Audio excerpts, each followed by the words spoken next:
Hello, good morning. This is Catherine Kim coming to you from another beautiful, although unseasonably warm day here in Tokyo. As I'm sure you've noticed, I'm not really sure what I'm doing here. I don't know how to do these intros very well. My husband suggested I start with a hey, it's ya girl sort of introduction, and I don't think that's me, something says. But here we are for Chapter 3 of Cursed Keepsakes, and without further ado, I guess I'll just get going. Episode 3, Chapter 3. Let me know what you think. Should it be an episode or a chapter? Niko took a step back, trying to think of what to do. Running seemed like the best option, but he couldn't leave, not with the house still full of possibly dangerous objects. But this punk had tried to kill him not very long ago, and standing there gaping at him didn't seem like a good choice either. The elf grinned at him. Wendy told me to bring the truck around here. Is something about books? What did you do? Me? Niko squawked. I didn't do anything. Yeah? Why am I here then? I have no idea, Niko said with a huff. Nobody here requires bigoted sociopaths. The elf's smirk disappeared, and he had the grace to look chastised. Yeah, look, he said. I know that an apology doesn't mean anything, really, but for what it's worth, I am sorry about all that. The elf sighed and his shoulders slumped. Wendy showed us some stuff and taught us a lot about the real history of the area, not just the stuff that people say on the streets. I learned a lot, and I'm sorry I believed the rumors and shit.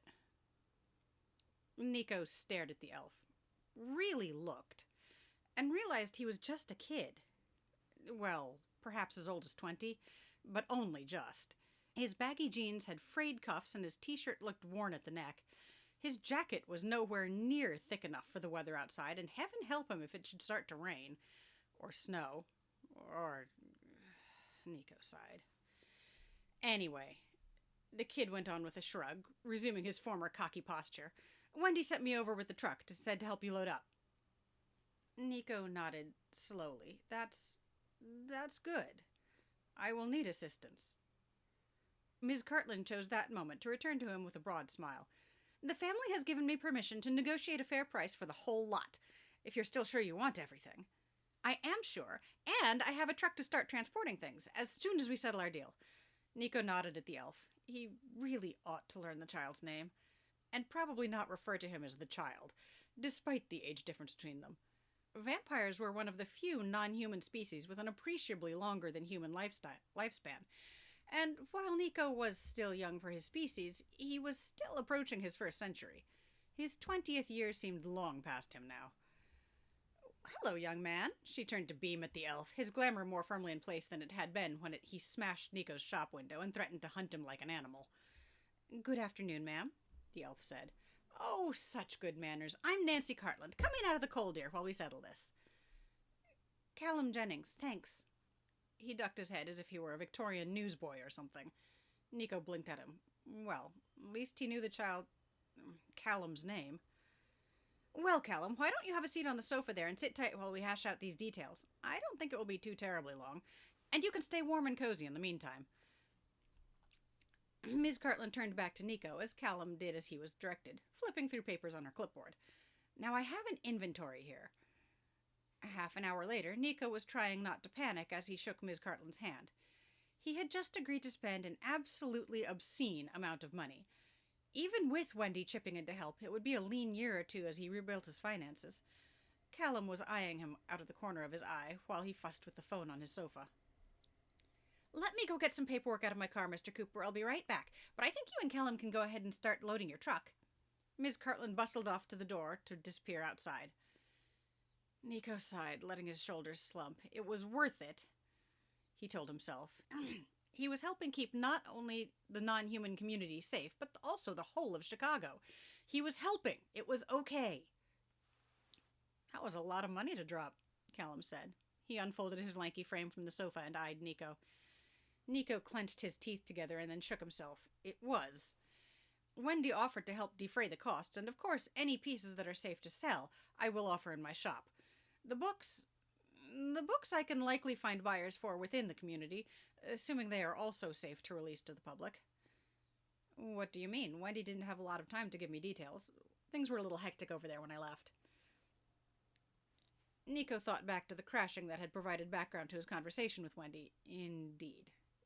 Niko grimaced and glanced at the door.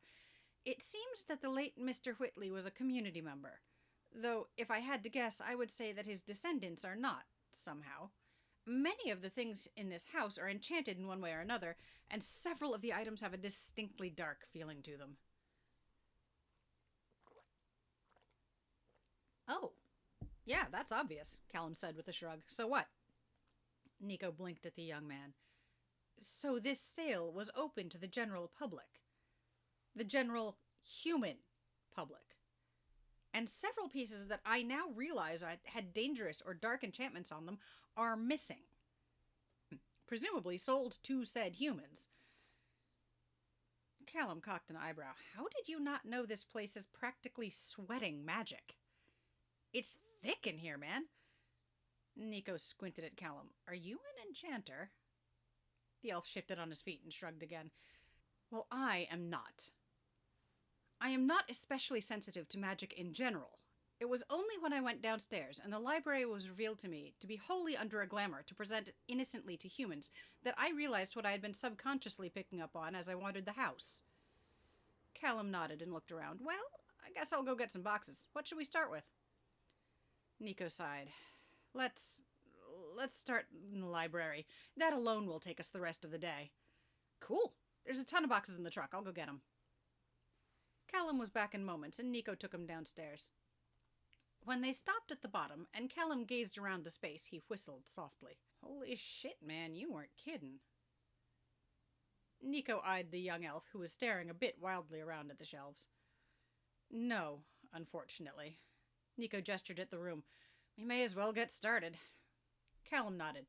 I'll get this bookshelf. You take the next one? I bet we can whip this out pretty quick down here. Books can pack in boxes pretty easy, I bet. And vamps are strong, right? You can carry these even if they're heavy. Niko frowned, but nodded.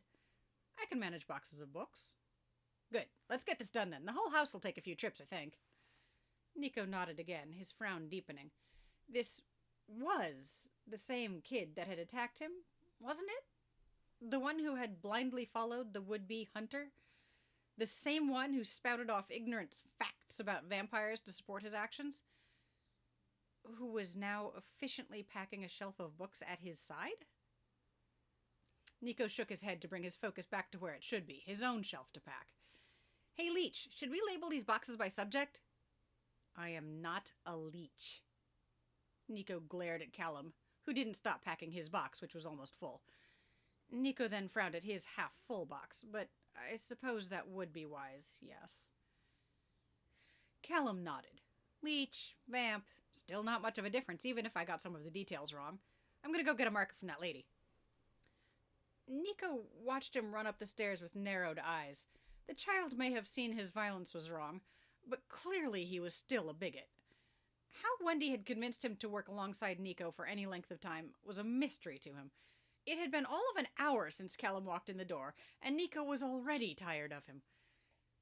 How they would make it through several days of moving everything out of the house, Niko had no idea. When Callum came back, he closed his box and wrote something on it, and pulled another over to Phil. They worked steadily across the room for several hours, until Mrs. Cartland came down the stairs. Goodness! Look how much you've gotten done, she said, her eyes wide as she scanned the room. Niko stood and nodded slowly as he assessed their work. Almost 3/4 of the books were packed, in boxes carefully labeled, interestingly, then obscured automatically as Callum labeled them. Niko could read the true label when he stared at them, but otherwise they seemed to indicate what the books had looked like on the shelves. Paperback mysteries, hardcover airport novels, reference books, and so on. It was a powerful enchantment, and even Callum had commented on it when they first noticed. It was both reassuring to know that Ms. Cartland, or any other human who happened to catch sight of the boxes, would remain unknowing of the book's true identities. Indeed. I think we can finish here in another hour of work. We can perhaps return tomorrow for the rest of it? He asked. Oh, absolutely. I'm happy to come open the house for you in the morning. I was intending to be here anyway, to inventory whatever wasn't sold. Niko smiled at her. Well, that's a bit less work for you then. Perhaps you can bring a book of your own. Miss Cartland laughed. I just might. Or I could lend you a hand. At any rate, I came to let you know it's 5:30 and I should leave soon if I don't want to charge my clients overtime. I am scheduled to head out in about 45 minutes. Oh, I am so sorry. I didn't even think of that, Niko said, looking around himself and trying to think. Well, perhaps we should start packing the truck now and leave the last of the books for tomorrow? If it's not too much trouble, I am sorry to rush you, though. Oh, it's no trouble. Callum, if I carry the boxes to the truck, can you pack them away? Callum nodded and hefted the box at the bottom of the stairs. I'll carry a few up to get myself started with. Oh, to have such a strong young man to help out, Ms. Cartland smiled at Callum, just shy of looking flirtatious. Niko held back a sigh, but Callum grinned at her. It's a better workout than going to the gym, he said, and they pay me. Ms. Cartland laughed, and the pair chatted all the way up the stairs. Niko groaned softly and contemplated taking 2 boxes. She would likely see it, though, and he didn't want to have to mesmerize her to forget his obviously inhuman strength, which also meant his speed was out. He rolled his shoulders and went to pick up the next box. It took them right up to Ms. Cartland's time limit to get most of the boxes packed into the truck. They agreed to simply finish the task the following day, and Callum said he could get another friend to help out as well. Niko prayed that it wasn't another of the thugs who had attacked him. He didn't care how reformed they were, or how much Wendy thought they could help. He didn't need that sort of stress in his life. I'll be back here at 9 tomorrow morning, Ms. Cartland said, locking the door behind him. Excellent. We shall be here, ready to carry on. Niko shook her hand and followed her down the walk, separating there so she could head to her respectable dark gray sedan, and he could turn to the truck where Callum was eyeing the stack of boxes nearest to him. Have you thought about the ones that are missing? Excuse me? Niko frowned at the elf. Callum shrugged his shoulders deeper into his sad excuse for a coat and jerked his chin at the boxes. The books that are missing. At least half a dozen were gone from the shelves I packed, mostly from the potions shelf, but who knows? Niko blinked at him. I have no idea. Maybe Wendy will have one. Or we can call Alec. He's good at this shit. Indeed. Perhaps Ms. Cartland has a list? Niko hoped that was the case. It was unlikely, but he could hope. Doubt it. Why would she? Unless someone wanted to arrange a delivery or something. But that's not what estate sales are about, right? They're like fancy garage sales. Pay the lady in cash and haul the junk off yourself. People walked out of here with it. Callum turned an eye to Niko. And even if she did, she's not going to give it to you because you asked nicely. Niko grimaced. Callum was right, of course, but this wasn't his job. He was just a shopkeeper. He wasn't the one responsible for keeping the peace. That was Wendy's job, and even though she was new to it, Niko was sure she was up to the task. He would have to talk to her about it. Wendy's been run off her feet the last few weeks, Callum continued, as if he'd heard Niko's thoughts. It's like people finally realized she wasn't just the meek, behind-the-scenes librarian that they always thought, and now everyone's calling her all the time. She isn't going to be able to give this the focus it needs, not with everyone pestering her like they are, even with you buying, everything. If as much bad shit made it out of here as you think, Chicago is screwed. Niko was very much afraid that the child was right. The end of Chapter 3. Episode 3? I don't know. If you have any comments or noticed anything terribly wrong, please let me know in the comments. I'd love to hear from you. And I'll see you next time. Bye.